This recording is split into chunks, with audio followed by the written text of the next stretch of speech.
everybody, it's Grant, and I am back here with my very good friend Jonathan, where we actually heard from him a pretty cool inside story of his brain, whatever he thought about, what all the emotions were going on with him buying Sasol stock and taking $1,500 and turning it into a nearly $20,000 win, $18,000 profit. But as we said in the last video, he didn't sell it. So this video, we're going to look into where it's actually at, see his thought processes, and hopefully have a follow-up video in 6 months, 6 days, 6 years, if he ever does sell it. So let's get into the video.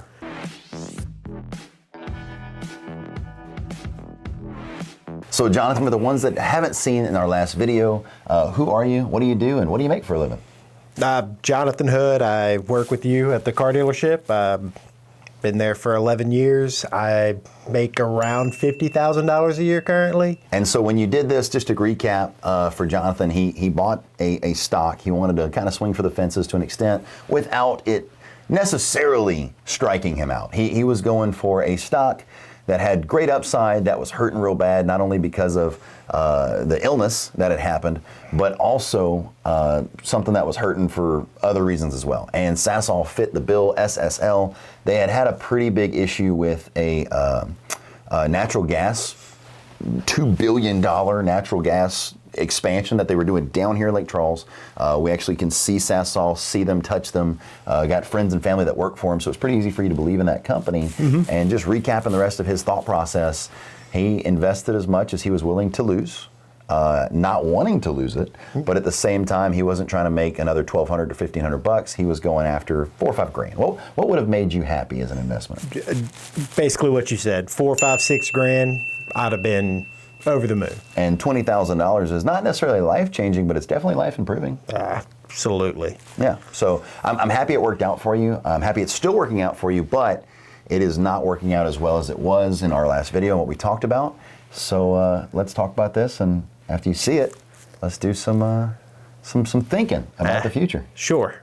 So the last time I saw it, it was around, yep, right there, $16. So good news is you're still up literally, what's that, 800%? Yeah, about a little less than 800%. All right. Yeah. I think that's right. So pretty solid right there. Let's just look at Sasol. And Sasol is one of those ones that, like, you know, there's not a whole lot of data on it. You don't know much about it. It is publicly traded. It's on the stock market. It's a great company. In general, it's a plant. And it's just part of that whole refinery industry. So let's look at this. So we're going to go back to, we're on a 5-year. So let's go to a 5-day just to kind of see what they've been doing. Looks like they're trading pretty confident right there on that $15 range. Let's go to 1 month. So we had a 17 peak in November. Year to date. So it looks like right around June is where it started to fall. And honestly, that's where a lot of things have really started to kick us in the teeth as buyers. We're in the car business, so you know it's affected me personally from buying my 2021 Escalade to my 2023. One reason I sold my Escalade, which I really liked, or I traded it, was because I wanted to get a vehicle that was 2 years newer, virtually the same options and comfort. There's one feature I'm missing, or two, and has 0 miles on it because I bought a used one during the worst time to ever buy a used car. So, you know, we don't always make the best investments no matter who we are. And let's actually go back to a year. All right, so once again in the last year, $27, which pretty simple. You know, the illness happened many years ago. All right, now we're getting into that 5-year territory. We can see kind of what happened before all this craziness. So right here, Jonathan, you like to see some of these numbers. $36 was back in 18, and it stayed somewhere around that area, $33 and $30 until 19, which is right before the illness happened. And of course, you know, we never really got to recover from it because everything's been so uncertain, from elections to this to that, to the media pushing this, to this craziness going over here, to inflation literally destroying everything. It's like locusts.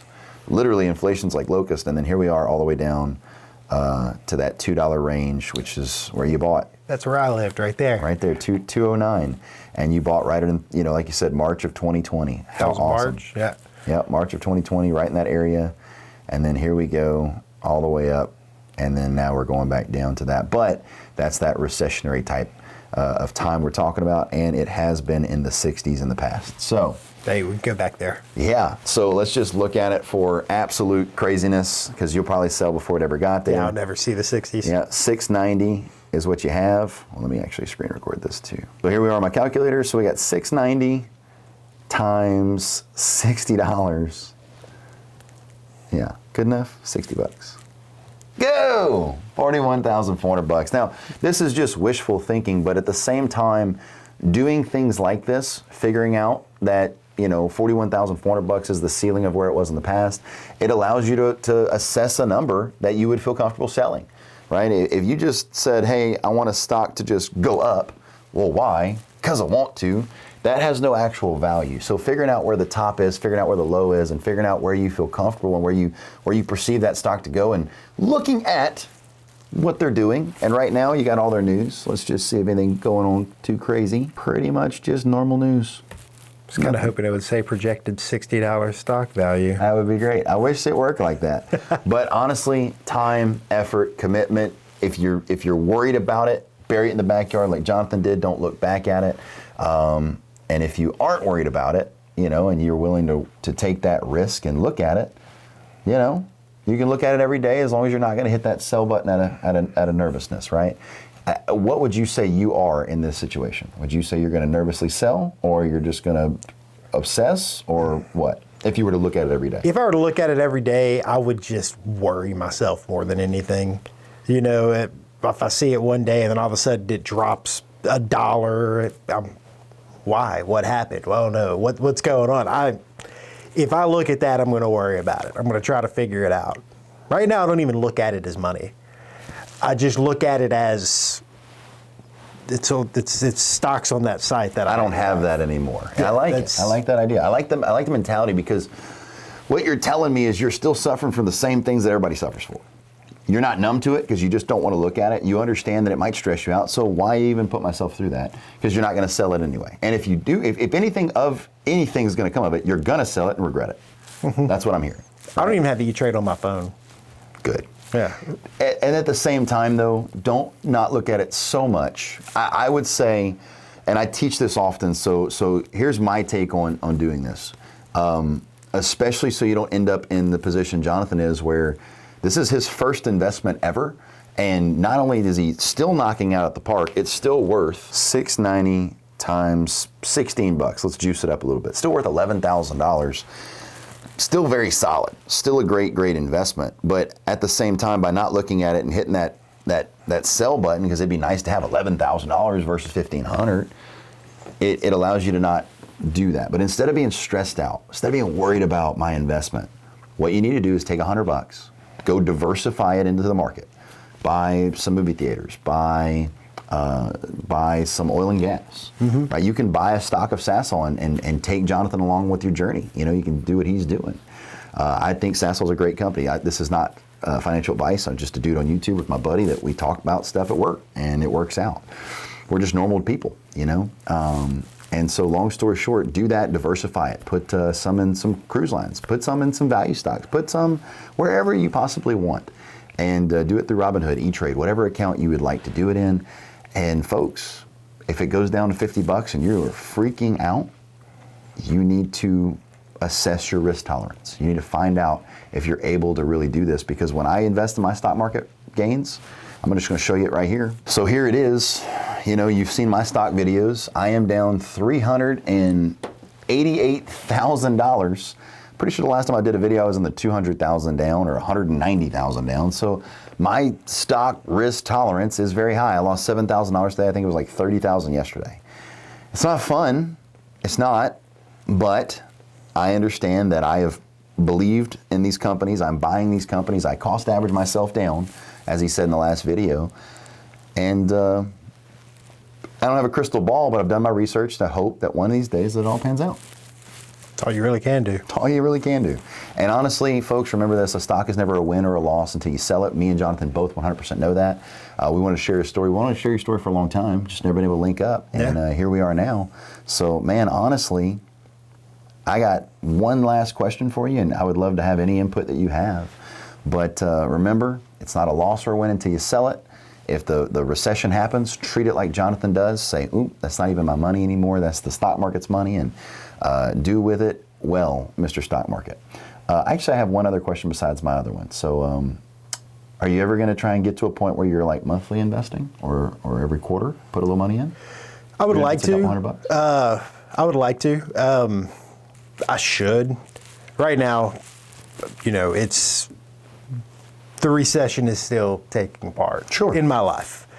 So I'm right now more on the scared side of things. I know it's weird saying that when I literally just have money sitting in this, but as I said, I don't even look at that as money. That's kind of the last thing I'll ever touch. One day I hope I can get to where I can start doing the monthly investing that you talk about. I'm just not there yet. Good. I mean, as long as you're having these thought processes and setting your goals to start, doing those things. So I like that idea. My other question to you is, and I don't have a clue on the answer to this, what would you do if you sold it and it was at that $30 range and you ended up making, let's just say $20,000 to make it easy. It'd be more than that, but sure. But what would you do with that money after you made $20,000? If it got to the 30 range, my goal range, and I sold it, I would pull maybe half out to where I would have that with me. Make you feel better. Get comfortable. I could have a good safety blanket, and I would definitely buy something for the games. Buy something for the gaming computer. Or buy a gaming computer. Yeah, it's okay to treat yourself after a win, right? Yeah, it's something that's necessary. So I know him very well, so I just wanted to ask. But the rest I wouldn't like just put it directly back into something, but I would leave it inside of E-Trade. That way, if something came up, if I noticed something, if I would use that money available to invest. I'm not saying I would just dump it all into something, but I know I would leave it in my account to have available to invest at a moment's notice. This has given me two more questions. Okay.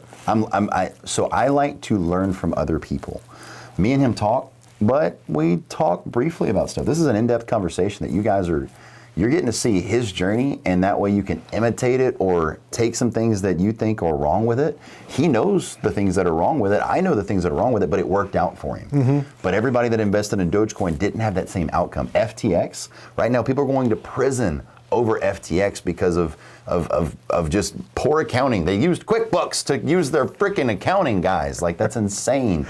But that's who was running a lot of these cryptocurrencies, and that's just something to think about.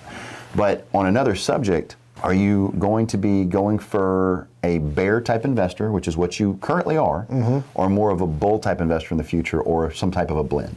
So if you were to sell at this point, have the $10,000 in there, are you going to wait for the next big recession? Or are you going to start buying things you see value in now? No, I wouldn't wait for the next recession, because you can't just sit around and wait for the world to collapse every time you want to try to make a couple of bucks. Sure. I would imagine I would diversify, for one. Be less stressful. I would buy into, and I'm definitely, with the next bit, I wouldn't be going for home runs. I would be basically going for things that I know. I say no, there's no way to know. Things that I would assume would have a steady track upwards, kind of like you brought up Carnival Cruise Line. Even though they are probably doing better now than before, I'd imagine cruises still are not at the peak to where they used to be. So something like that. Movie theaters. Right there, $7.67. They're still getting smoked. It's going to go up. Cruises aren't going to disappear. Movie theaters. People are probably still in the movie less than they used to be pre-COVID, which I'd imagine there's going to come a point where more people are going to go watch more movies, because the fear of that's going to... Things that I just personally feel would go up. I shoot you straight. Marijuana industry. Cannabis. Cannabis. I don't partake, but a lot more people do than they used to. So yeah, you might hit a home run with one of those. Just diversify into those as well. I own 2 or 3 of them, so I agree with you. Yeah, so I love this. I love that you're thinking about this. I love that you're not really going to be a bear, But if the market crashes, you're investing. If the market goes up, you're investing. If you see something that's good like AMC and or Carnival Cruise Line, whether that's the right company you go with or not, you see a value company that is at a discounted value. I love it. That's the same thing I think. I think the same way. Other question. Are you still going to be partaking in that 1 year thought process where if you buy it, you're holding it for at least a year? Absolutely.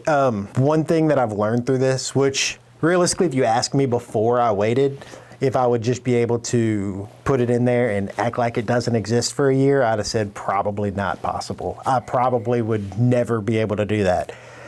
It's been 2.5 years, and I never look at it. I leave it alone. I lost a good opportunity to sell because of it, but turns out I'm pretty good at just leaving it alone and set it and forget it. You know, just. And that's why you guys need to take that $100, invest it, start today. The hardest part is what? Starting. I mean, literally just opening the account is the toughest part about this. Transferring the money back to them and making sure you verify it, that's the hardest part. Yeah. And then after that, of course, making the money, we get that. But after that, it is just, see your risk tolerance. It's such a great idea. Jonathan, I very much appreciate this. As you can see, you got AMC at $4 and Carnival at $7. He's not plugging those. He owes the movie theater. He likes when the new anime movie comes out. He likes when the new Avatar movie comes out. Likes when cool movies come out that he's willing to go see.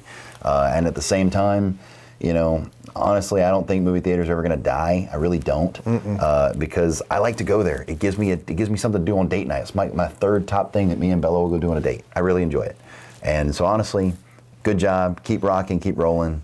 And I appreciate you coming in here and sharing this wisdom, sir. Absolutely. Told you you're going to help a lot of people. Comment below.